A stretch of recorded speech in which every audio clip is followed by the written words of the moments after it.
Vídeo de hoje do canal da Nicola te conta sobre um aumento grave no valor da dívida do Corinthians. Preciso te atualizar também sobre Lucas Moura versus Corinthians, enorme freguesia desde a volta dele ao tricolor. Já no Palmeiras, Abel Ferreira não é o único de saída, tem mais jogador importante. Falo também sobre Renato Gaúcho, que pode ser anunciado a qualquer momento como novo técnico do Cruzeiro.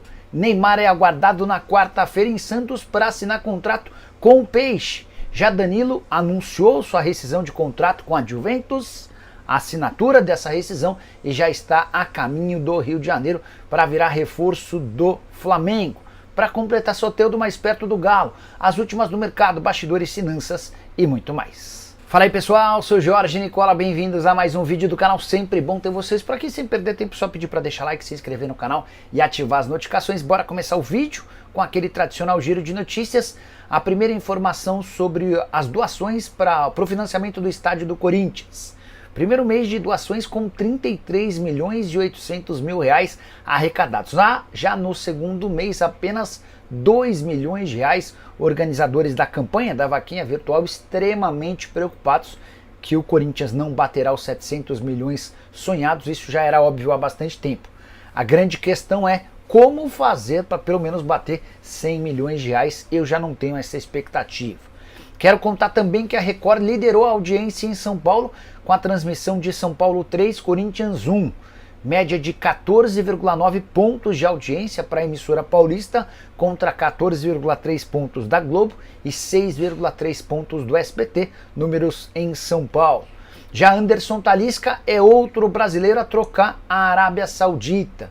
O atacante que pertencia ao Al Nassr está fechando os últimos detalhes para se mudar para o Fenerbahçe da Turquia. Lamento demais essa negociação, acho que o Talisca arrebentaria no futebol brasileiro. O outro, que todo mundo sabe, é o Neymar, de quem eu vou falar daqui a pouquinho.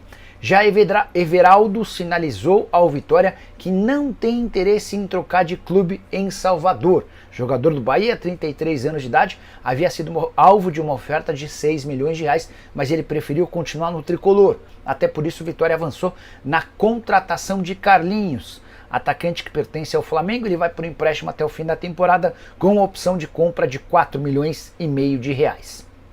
Para fechar o giro de notícias, contar que o Sport do Recife avançou na contratação de Pablo, atacante que não tem sido utilizado no Atlético Paranaense por opção do próprio Furacão. Hora de falar sobre Soteldo, sem clima no Santos e mais perto do Galo. Cuca tem insistido na contratação do atacante venezuelano. Por outro lado, o atual treinador do Santos, Pedro Caixinha, não parece fazer muita questão de manter o venezuelano. Depois da derrota para o Palmeiras no meio de semana, Pedro Caixinha usou a entrevista coletiva para criticar abertamente o comportamento tático do Soteldo, alguém que se entrega pouco no momento sem bola. Não por coincidência, no jogo contra o Velo Clube, no final de semana, nova derrota do Santos, Soteldo nem sequer foi relacionado. E diante desse cenário de desavença entre técnico e jogador, do interesse do Atlético Mineiro e das contratações de Gabriel Veron e Neymar, vai faltar espaço para o Soteldo. A tendência é que o acordo com o Galo aconteça. A oferta da semana passada de 5 milhões de euros, mais um empréstimo de 2 jogadores, não foi aceita. O Galo deve melhorar essa oferta para fechar a contratação do jogador. Já Danilo é atleta do Flamengo. Esse anúncio vai acontecer nas próximas horas. O lateral direito é aguardado nessa terça-feira no Rio de Janeiro para realização de exames médicos e assinatura por 2 anos. A novidade dessa segunda diz respeito ao anúncio feito pelo próprio atleta do seu desligamento na Juventus.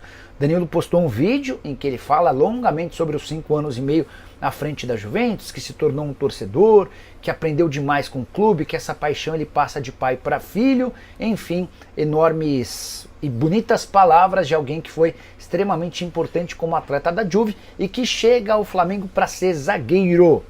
Conversa dele com o Felipe Luiz tratou sobre a possibilidade de atuar nessa função. Eventualmente, numa necessidade, ele pode jogar como lateral direito. Não se descarta a chance de Danilo atuar numa linha de 3 zagueiros aberto pela direita. Só para complementar as informações do Danilo, que você soube primeiro no canal, contar que ele pediu ao Flamengo para vestir a camisa 13, a tendência é que esse seja o número dado ao atleta. Segundo reforço rubro-negro para a temporada, o primeiro havia sido outro jogador que você soube primeiro por aqui, Juninho, atleta que veio do Karabakh. Hora de falar de Cruzeiro. É grande a chance de Fernando Diniz ser demitido nas próximas horas. Desempenho horroroso, muita pressão, críticas do torcedor. Aí, além de tudo isso, dá para contar que Renato Gaúcho sinalizou com um sim para os dirigentes da Raposo. O Cruzeiro não queria demitir o Fernando Diniz antes de ter um novo técnico escolhido, e a tendência é que ao longo dessa segunda-feira a gente assista a demissão do Diniz e a contratação do Renato Gaúcho. Diniz que chegou a ter uma reunião a portas fechadas com dirigentes cruzeirenses, muitas críticas e cobranças em relação ao trabalho e à falta de resultados. Alexandre Matos, que também se reuniu com os jogadores do Cruzeiro, exigindo mais comprometimento. Campanha bem ruim do Cruzeiro, que vem de derrota para o Atlético e de empate contra o Betim, diante de mais de 30 mil pessoas no Mineirão. Só para lembrar que o Renato Gaúcho era a bola da vez do Cruzeiro quando da demissão do Fernando Seabra. Na oportunidade, finalzinho da temporada passada, o Diniz, ou melhor, o Gaúcho disse que não poderia deixar o Grêmio às vésperas do fim do Campeonato Brasileiro com o seu time correndo risco. Acabou a temporada, ele não renovou o contrato por lá, ficou à disposição e será anunciado muito em breve. Hora de falar sobre saídas no plural do Palmeiras. A primeira delas, e mais importante, Abel Ferreira deixou bem claro, depois da derrota para o Novo Horizontino no último sábado, que esse será seu último ano como treinador do Palmeiras, colocando um ponto final nas especulações e no sonho da Leila Pereira de renovar seu contrato até dezembro de 2027. Que a Leila use esse período de praticamente um ano, em que ela sabe que vai perder seu técnico para trabalhar a sucessão e já escolher um outro treinador com características ou estilo parecido ao do Abel, para que essa sucessão seja menos complicada possível. Outra saída para já, iminente. O Abel, depois da derrota para o Novo Horizontino, afirmou que comemora a volta do Piquerez, alguém para ele super importante. Lateral que ficou de fora por mais de 6 meses devido a uma lesão no joelho. Foi relacionado e ficou no banco de reservas contra o Novo Horizontino e deve ganhar oportunidades a qualquer momento. Diante desse cenário, o Abel vai decidir nos próximos dias sobre quem negociar, ou Caio Paulista ou Vanderlan. A ideia é ter 2 e não 3 laterais esquerdos. Tô para dizer para vocês que talvez a decisão nem seja só do Abel. Vai depender também muito do nível de propostas que os dois atletas receberem. O Vanderlan, muito mais jovem, com 22 anos, talvez seja capaz de atrair propostas financeiramente melhores ao Palmeiras.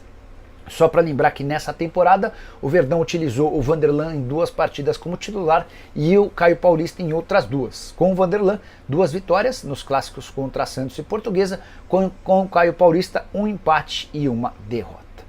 Hora de falar sobre Lucas Moura, que fez o Corinthians de freguês mais uma vez. Desde que retornou ao Brasil, Lucas Moura não perdeu para o Timão. Foram 6 jogos com 5 vitórias e 1 empate. O jogo em que ele mais brilhou foi o desse domingo. Vitória por 3-1 no Morumbi, diante de 55 mil pessoas. O Lucas Moura abriu o placar de cabeça, 1,72 m, subiu lá em cima mais que todo mundo para fazer 1-0.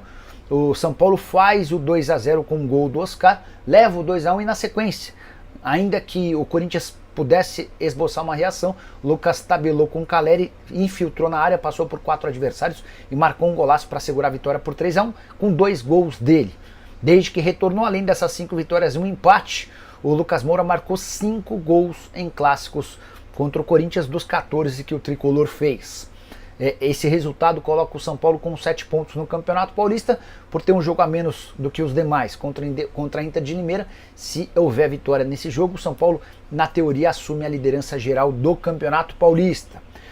Importante contar também da gozação dos São Paulinos em relação ao Corinthians, que perdeu no sábado na final da Copa São Paulo e no domingo também no Campeonato Paulista. A brincadeira é que o Corinthians apanhou no sábado e apanhou no domingo na base e no profissional. Hora de falar sobre o Corinthians. Romeu Tuma Júnior, presidente do Conselho Deliberativo do Corinthians, assegura que a dívida alvinegra sob o comando de Augusto Melo cresceu 450 milhões de reais em apenas um ano. Segundo o presidente do Conselho Deliberativo, a frase é essa aqui, ó: nessa atual gestão já teve 450 milhões de dívida em menos de um ano.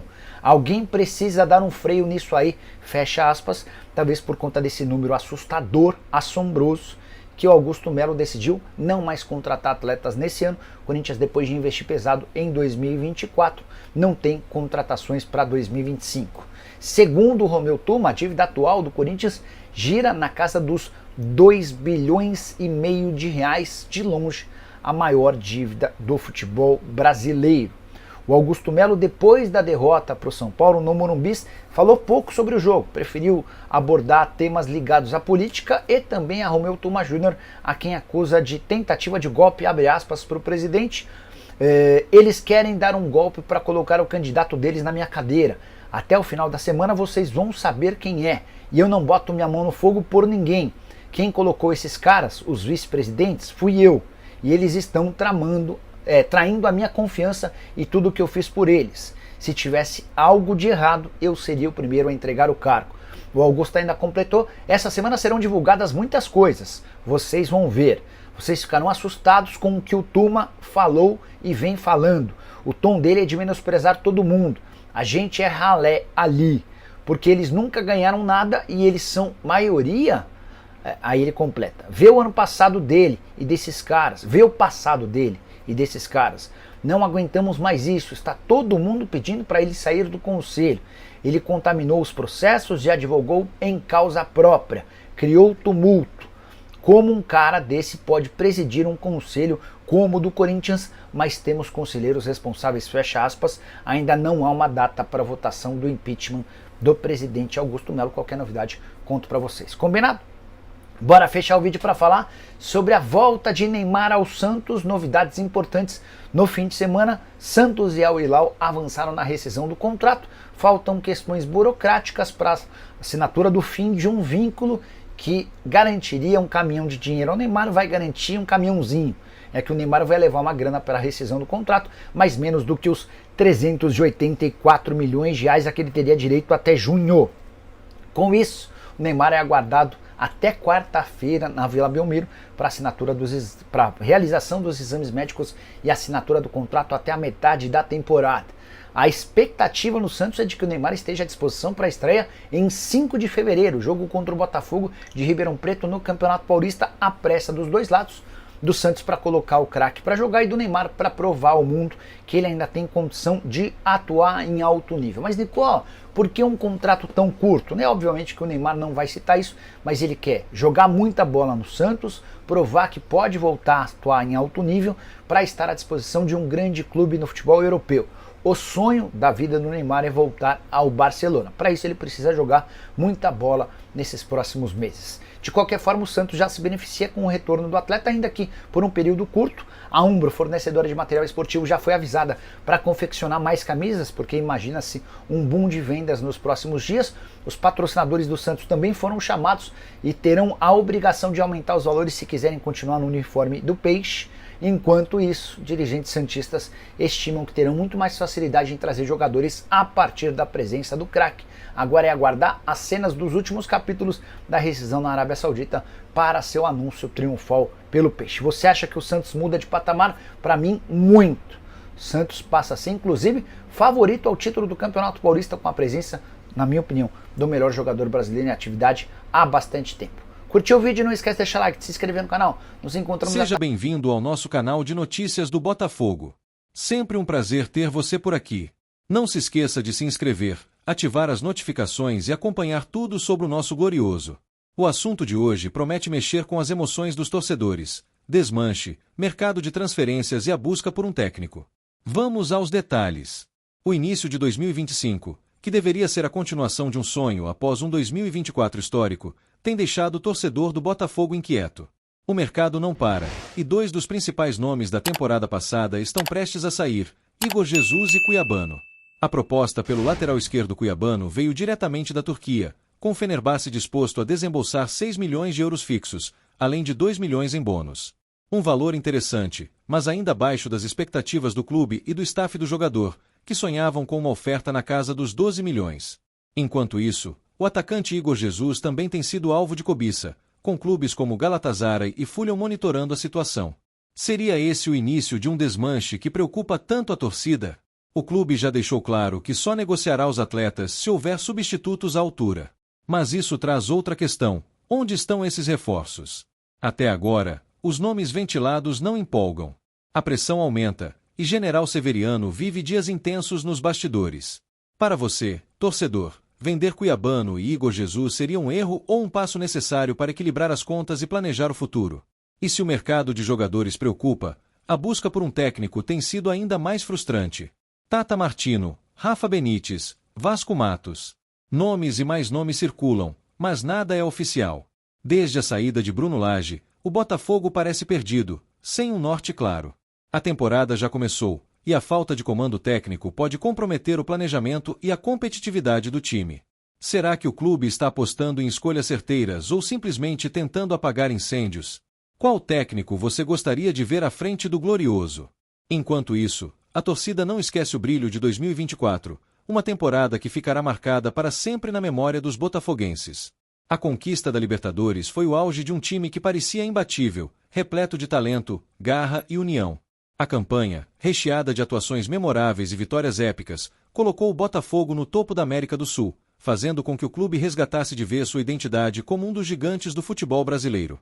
Mais do que títulos, 2024 trouxe esperança e a certeza de que o Glorioso poderia voltar a dominar o cenário nacional e continental. No entanto, o início de 2025 tem sido um choque de realidade para o torcedor. A perda de peças fundamentais do elenco, como a possível saída de Cuiabano e Igor Jesus, deixou claro que o clube ainda enfrenta dificuldades para competir financeiramente com os grandes mercados europeus. Isso sem contar os desafios em manter a base vencedora. As negociações que poderiam fortalecer o elenco parecem travadas, e as indefinições geram um misto de preocupação e frustração entre os alvinegros. Afinal, o Botafogo mostrou que é possível vencer, mas será que conseguirá sustentar esse nível de competitividade? Além disso, a falta de comando técnico aprofunda ainda mais o clima de incerteza. Desde a saída de Bruno Lage, o Botafogo não conseguiu definir quem será o responsável por liderar o time nesta temporada. A ausência de um treinador não só atrasa o planejamento tático, mas também afeta a confiança do elenco e dos torcedores. A busca por nomes de peso, como Tata Martino e Rafa Benítez, esbarra em questões financeiras e no próprio contexto do clube, que parece preso entre a necessidade de fazer escolhas certeiras e a urgência por resultados imediatos. Essa indefinição deixa uma pergunta no ar: será que o Botafogo conseguirá encontrar o nome certo para dar continuidade ao projeto vitorioso? O impacto da falta de grandes contratações também é motivo de preocupação. Em 2024, o Botafogo brilhou não apenas pelo talento individual, mas pela profundidade do elenco e pela capacidade de surpreender adversários. Agora, com a iminente saída de jogadores importantes e sem reposições à altura, muitos questionam se o clube conseguirá manter o nível de performance que encantou a América. A torcida sabe que o momento é delicado, mas não está disposta a aceitar uma queda de desempenho. O Botafogo, que reconquistou o respeito do futebol brasileiro, agora enfrenta o desafio de provar que o brilho de 2024 não foi apenas um lampejo, mas o início de uma nova era. O desafio para a diretoria do Botafogo é claro e complexo: encontrar o equilíbrio perfeito entre manter o elenco competitivo e respeitar os limites financeiros do clube. Após um 2024 histórico, as expectativas para 2025 estão nas alturas, mas os obstáculos são grandes. De um lado, a necessidade de reforçar o time para continuar brigando por títulos, e do outro, a pressão para manter as finanças em dia, evitando repetir os erros do passado que quase afundaram o clube em crises financeiras. Esse é um equilíbrio delicado, onde qualquer decisão errada pode custar caro, tanto dentro quanto fora de campo. Esse trabalho se torna ainda mais complicado quando se leva em conta a pressão crescente da torcida. Após vivenciar um ano mágico, em que o Botafogo ergueu a Libertadores e colocou seu nome no topo do futebol sul-americano, os alvinegros não aceitam menos do que isso. A cobrança por novas contratações, por uma postura ativa no mercado e pela manutenção do nível de excelência é natural. No entanto, a diretoria sabe que não pode se dar ao luxo de investir de maneira irresponsável, mesmo que isso desagrade parte da torcida. A pergunta que paira no ar é: até que ponto o clube conseguirá atender às expectativas sem comprometer seu planejamento financeiro? Além disso, o Botafogo enfrenta o desafio de lidar com o mercado inflacionado e com assédio constante a seus principais jogadores. Cuiabano e Igor Jesus são exemplos claros disso, mas eles não são os únicos. O sucesso de 2024 colocou o elenco alvinegro no radar de clubes europeus e asiáticos, que podem oferecer propostas milionárias que o clube brasileiro dificilmente conseguirá igualar. Essa realidade reforça a necessidade de um planejamento criterioso, onde cada saída seja compensada com uma reposição à altura, para que o nível competitivo do time não seja afetado. Mas será que a diretoria conseguirá encontrar os substitutos certos em tempo hábil? O maior desafio da diretoria talvez seja manter o ambiente do clube em sintonia com as expectativas do torcedor. Quem viveu 2024 quer mais. Quer mais títulos, mais atuações memoráveis e mais orgulho de ver o time brilhar. O Botafogo reconquistou seu lugar no topo e agora precisa lutar para não sair de lá. O torcedor alvinegro não aceita voltar ao passado de oscilações e incertezas, e essa pressão é compreensível. No entanto, cabe à diretoria ter a visão necessária para tomar decisões equilibradas, sempre pensando no futuro do clube. Se conseguir superar esses desafios, o Botafogo pode não apenas repetir o sucesso de 2024, mas consolidar sua posição como uma das potências do futebol brasileiro e sul-americano.